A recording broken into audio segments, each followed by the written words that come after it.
Have you ever pushed away someone who truly loved you, at the exact moment they trusted you most, at the very moment when everything seemed to be going well? Not because of an accident, not because of a careless word that slipped out, but because of something quiet that keeps repeating itself, as though some part of you deliberately cuts a crack straight through the happiness you have only just begun to touch. You cannot explain it.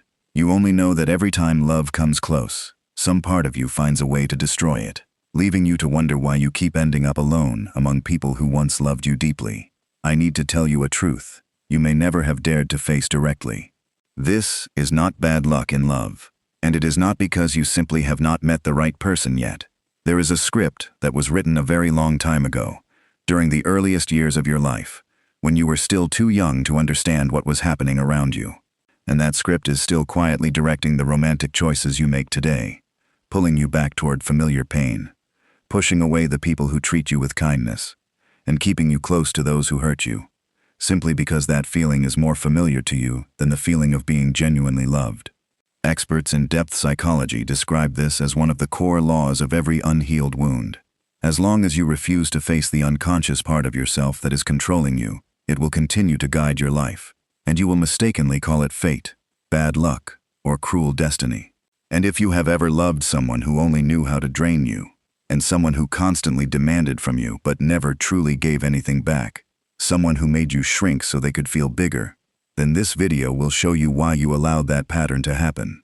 Not to blame you, but to help you recognize the real root of it, and learn how to break that pattern once and for all. 1. The addiction to chaos and the fear of safety. Let me ask you a question that perhaps no one has ever asked you in quite this way. Have you ever noticed that you begin to feel restless, uncomfortable, even suffocated, when everything in a relationship is going too smoothly? There is no drama, no turmoil. The other person texts you consistently, keeps their promises, never leaves you guessing about what they are thinking. And instead of feeling secure, you begin to notice a strange sensation rising in your chest, an uncomfortable emptiness, a feeling that you unconsciously call boredom. This is not a coincidence, and it certainly does not mean that there is something wrong with your personality. It is the result of a programming process that began a very long time ago, so quietly that you never even realized it was there. The human brain, especially the nervous system of a developing child, is not born knowing how to recognize what genuine love is supposed to feel like. It learns through repeated experience. If your childhood consisted of days in which your parents' love appeared and disappeared unpredictably, sometimes warm and affectionate, sometimes cold and distant, sometimes filled with intense shouting followed by reconciliation, as though nothing had happened, then your young nervous system learned a distorted, but incredibly persistent lesson. It learned that love and insecurity are inseparable. You learned that before you could be loved, you first had to endure chaos. You learned that the nervousness, the anxiety, the uncertainty of wondering whether the other person would still be there tomorrow, were the very sensations that accompanied deep emotional connection. And this is the root of one of the most painful paradoxes human beings experience in their emotional lives. When you grow older and meet someone who treats you with consistency, safety, and a kind of love that contains no drama and no unpredictable emotional highs and lows, your nervous system does not recognize it as love. It recognizes only what is familiar. And because that piece is unfamiliar to you, your brain, which has been programmed to seek what it already knows rather than what is actually good for you, begins translating that peaceful feeling into a warning signal. It tells you that something is wrong. It tells you that this person is too good to be true. It tells you that this quietness is suspicious, that there must surely be a storm waiting somewhere behind all this calm. And then, without even realizing what you are doing, you begin creating that storm with your own hands. You start finding reasons to argue over small things. You turn an innocent comment into a serious insult. You suddenly become distant and difficult to reach, testing the other person to see whether they will remain patient with you. You search for signs of betrayal in places where there is nothing but sincerity. And when the other person, confused and hurt, finally begins reacting, when they begin showing frustration, anger, disappointment, or other negative emotions, a very deep part of you feels strangely relieved, because finally, everything has returned to what feels familiar. Finally, that familiar sense of insecurity has returned, and even though it hurts, it makes you feel as though you are where you belong, as though you are once again living according to the script your subconscious mind wrote when you were still very young. This is where one of the most damaging misunderstandings in human relationships begins. You confuse the rush of being afraid to lose someone with the emotional excitement of genuine love. Physiologically, both experiences activate many of the same systems in your body. Your heart beats faster, adrenaline floods your bloodstream, a nervous sensation rises in your stomach.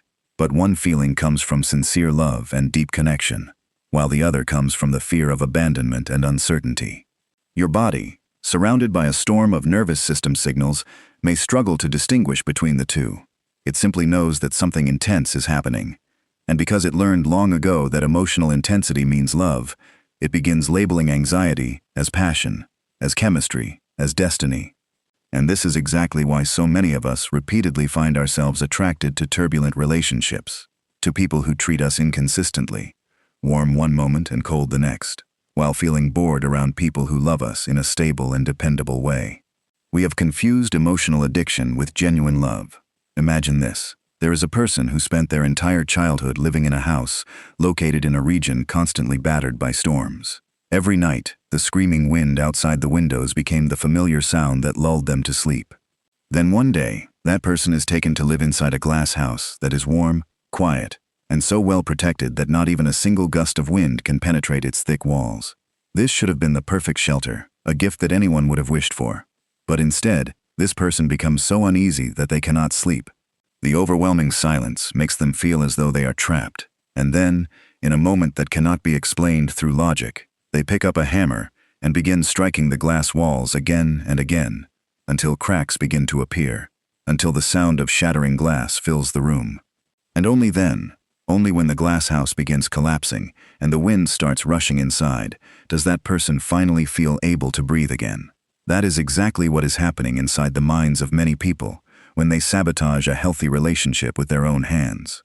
They do not hate peace. They simply were never taught how to live inside it. The painful truth is that the more you try to escape your insecurity by creating more drama, the deeper you reinforce the neural loop that has imprisoned you for so many years. Every time you start a conflict only to reconcile afterward, every time you push someone away only to pull them back again, you reinforce the belief that love must contain suffering in order to be real. But there is good news here, and this is something very few people are willing to tell you directly. Your brain is capable of changing. The neural pathways you have built over decades are not a life sentence. They can be rewritten, but only when you begin recognizing the moment when insecurity disguises itself as love and starts controlling your behavior. The next time you feel an urge to create conflict inside a peaceful relationship, stop for a moment and ask yourself whether that feeling comes from a genuine problem that is actually happening, or whether it comes from a very old, very young part of you that is panicking simply because it does not know what it feels like to be loved safely. That question, as simple as it may seem, is the first step toward walking out of the storm you have been creating for yourself and learning how to remain still inside that warm glass house without needing to shatter it just to feel alive. 2.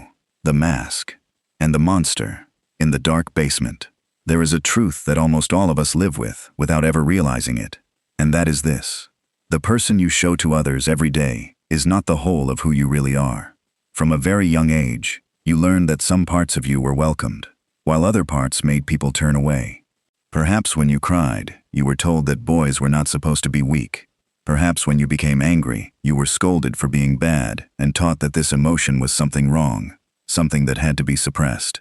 Perhaps when you expressed the need to be held, protected, and comforted, you were treated as weak, troublesome, or a burden to others. And little by little, through thousands of small moments like these, you learned how to build a version of yourself that could survive in this world.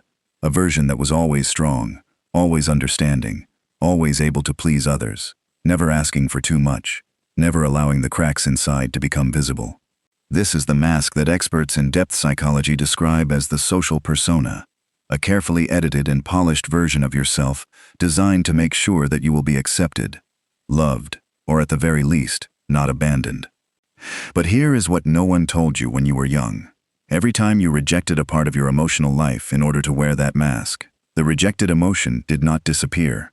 It did not dissolve into nothingness simply because you stopped showing it to the outside world. It was simply pushed deeper into your mind, into a dark place that you cannot see directly, but where it still exists, still lives, still waits, and over time, accumulates into an enormous mass of emotional energy that even you may no longer fully understand. Imagine it as a dark basement beneath the house you live in, a place where you have locked away every part of yourself that you once believed was ugly, unacceptable, or unworthy of love. Your vulnerability is locked down there. Your unresolved anger is locked down there. Your need to be protected, comforted, and allowed to be yourself without having to perform a role is locked down there.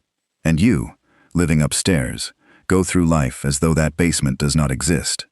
Until one day, you enter a relationship deep enough and intimate enough that the other person begins to notice the tiny cracks in the floor, begins to hear faint sounds rising from somewhere below. This is the moment when everything begins to feel dangerous to the unconscious part of you that has spent years trying to protect you. When a relationship becomes intimate enough, when the distance between two souls becomes small enough that the other person begins to see you not only through the perfect mask you have always worn, but also catches glimpses of what is hidden underneath, a primitive fear rises inside you. It is the fear that if this person sees all of who you really are, if they discover the parts you have spent your entire life hiding, they will be horrified. They will turn away. They will leave you, just as people in the past may have done when you dared to reveal even the smallest trace of vulnerability. And this is when the mechanism of self-sabotage is activated, not because you want to destroy your own happiness, but because a very ancient part of you believes that destroying the relationship first, before you are fully exposed, is safer than waiting in fear and eventually being rejected in a far more painful way. It is an ancient psychological defense, a survival strategy that may once have been useful when you were a child who had no real power to protect yourself. But now that you are an adult, that strategy is no longer protecting you. It is only imprisoning you inside an endless cycle of loneliness. You may recognize this pattern in countless small behaviors that you have never connected before. You suddenly become distant immediately after a moment of profound intimacy. You begin finding faults in the other person, just after they have shown you their most sincere affection. You start comparing them with other possibilities, convincing yourself that perhaps you could find someone better, simply to create a safe distance between yourself and the fear of being fully seen. You tell yourself that you are too busy. You tell yourself that you are not ready. You tell yourself that you need time for yourself. But beneath all those explanations lies a deeper truth. You are panicking at the possibility that someone may walk into your dark basement and see the things you believe no one could ever accept. The most ironic and heartbreaking part of all this is that the mask you created in order to be loved becomes the very thing that prevents you from receiving real love. Because how can anyone fully love who you are when you only allow them to see one carefully edited half of you? Love cannot reach what remains hidden. True connection cannot happen when one person is constantly performing a perfect role, and when you repeatedly push people away at the exact moment they begin moving closer to the truth of who you are. You unintentionally reinforce the false belief that you are not worthy of being loved completely, because you have never truly given anyone the opportunity to love the whole of you. This is where you need a fundamental shift in the way you see the problem. The parts you locked inside that dark basement are not monsters, no matter how long you may have believed they were. The vulnerability you hide is not weakness. It is evidence that you are human, that you have emotions, limitations, and the need to be cared for, just like every other person in this world. The anger you suppress is not cruelty. It may be your capacity to establish boundaries, a capacity you were never allowed to use. The need to be protected that makes you feel ashamed is not dependency. It may be your capacity for deep connection, a capacity you lost access to a very long time ago. The real work you need to do is not to build stronger walls around that basement. It is to learn how to open the door, little by little. First to yourself, and only then to someone you trust enough to let them see what is inside. Because only when you stop treating those hidden parts of yourself as something that must remain concealed, can you stop destroying the relationships that might otherwise become the deepest places of healing in your life. 3. The relationship mirror and psychological projection. Now, let me take you to the deepest layer of this journey, a truth that may cause you to look back at every relationship you have ever experienced in a completely different way. You have never truly seen your partner exactly as they are. This is not an accusation. It is simply a truth about how the human mind works. When you look at someone you love, what you are actually seeing is an image of them filtered through all the wounds, fears, and unhealed beliefs you carry within yourself. You are not merely reacting to who they truly are. You are reacting to what they unknowingly awaken inside you, the broken fragments you have deliberately avoided facing for so many years. This is the mechanism that experts in analytical psychology call projection. And once you understand it, you may never look at your relationships in the same way again. Think about the most recent time you became angry with your partner over something that seemed relatively small, yet the emotion you experienced was so intense that it felt completely out of proportion to what was actually happening. Perhaps they simply forgot to reply to your message for a few hours, yet you felt a surge of anger and deep hurt as though they had betrayed you. Perhaps they showed a little vulnerability, a small need for comfort, yet you suddenly felt so uncomfortable that you wanted to distance yourself from them immediately. These exaggerated reactions are not random. They are clues. They are signs that something has touched an old wound you never fully acknowledged was still there. If you were abandoned in the past, your partner remaining silent for a few hours may reactivate the entire pain of abandonment, and you may punish them for a crime they never committed, simply because they unknowingly stepped into the exact place that activates an old wound inside you. If you had to suppress your own vulnerability in order to be accepted when you were young, seeing your partner express vulnerability naturally may make you feel irrationally uncomfortable, because deep inside, you may actually be angry at your own vulnerable side, the part of yourself you were never allowed to express. You are not only criticizing them, you are punishing that same part within yourself. You are simply projecting it onto another person, because looking directly at yourself may feel too painful to endure. This is why so many relationships fall apart, not because two people no longer love each other, but because one or both of them are fighting ghosts from the past, while mistakenly believing they are fighting the person standing in front of them. You argue over who is right and who is wrong in a small disagreement, but underneath that argument, you may actually be trying to reclaim something you never received in another relationship, perhaps from your own parents many years ago. You accuse your partner of being selfish, but what may truly disturb you is the selfishness within yourself that you have never allowed yourself to express, because you learned that putting your own needs first was wrong. You despise weakness in another person, but what you may actually despise is the vulnerable part of yourself that you rejected so long ago that you no longer recognize that this emotion was originally directed inward rather than outward. Imagine this through an image that I believe may remain in your mind long after this video ends. There is a person who stands in front of a large mirror every morning, and on the face reflected in the mirror, they notice a small stain. Instead of raising a hand to wipe their actual face, that person picks up a cloth and begins wiping the surface of the mirror again and again, rubbing harder and harder, becoming more frustrated and more angry, wondering why the stain remains no matter how many times they try to clean it. That is exactly what happens when you repeatedly blame your partner for negative emotions that actually originate within you. You keep trying to repair the reflection. You try to change the other person. You try to control their behavior. You force them to become a version of themselves that no longer triggers the pain inside you. But the real stain was never on the mirror. It was on your own face, waiting for you to raise your hand and finally touch it. This is why you can move from one partner to another and still find yourself repeating the same arguments, experiencing the same wounds, only with a different face standing in front of you. Your problem may not simply be that you keep choosing the wrong people. You may be carrying the same dirty mirror everywhere you go, and anyone who enters your life will eventually become a surface that reflects whatever you have not yet healed. But this is also where this painful truth opens the door to one of the greatest forms of power you can possess in your emotional life. If a relationship is, in part, a mirror, then it does not exist to complete you, and it does not exist to destroy you. It exists to show you exactly where something inside you is still bleeding. Every time you feel intensely triggered by your partner's behavior, instead of immediately blaming them, try stopping and asking yourself a completely different question. Not why are they doing this to me, but what part of me is being touched right now? That question will not make you weaker. It can move you from the position of a helpless victim of another person's behavior into the position of someone who can take responsibility for their own emotional story.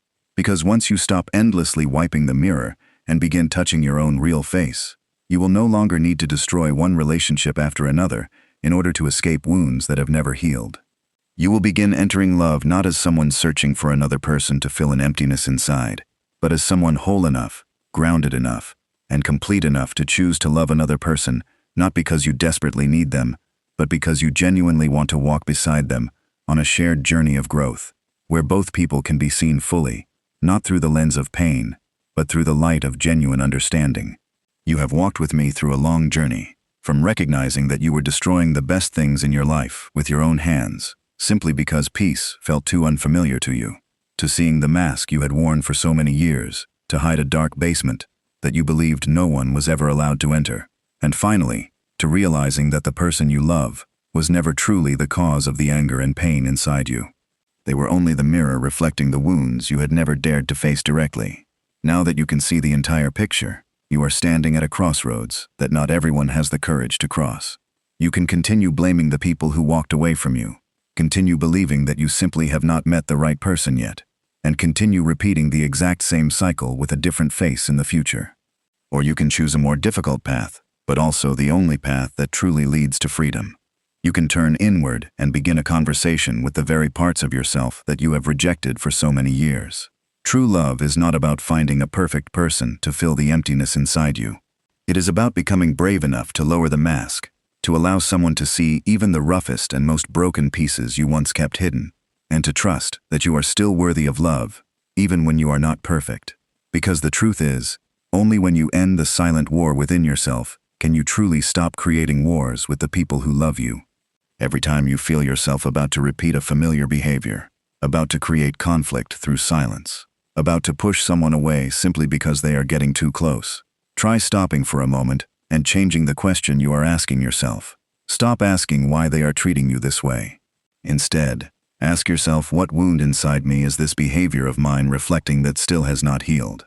That question, that one simple question, is the dividing line between someone who spends an entire life as a victim of fate and someone who truly takes back the power to rewrite their own story. You are not cursed in love.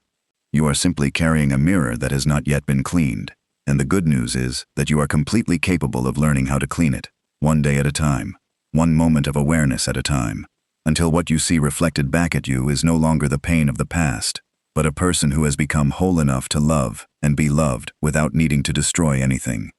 If what you have just heard has awakened something inside you, if you are ready to stop allowing the unconscious part of your mind to quietly control your life while calling it fate, leave a comment below with these exact words: I choose wholeness, not so that I can see it, but so that you can see it yourself, as a reminder that from today onward, you are choosing to look at the mirror instead of continuing to wipe it in vain.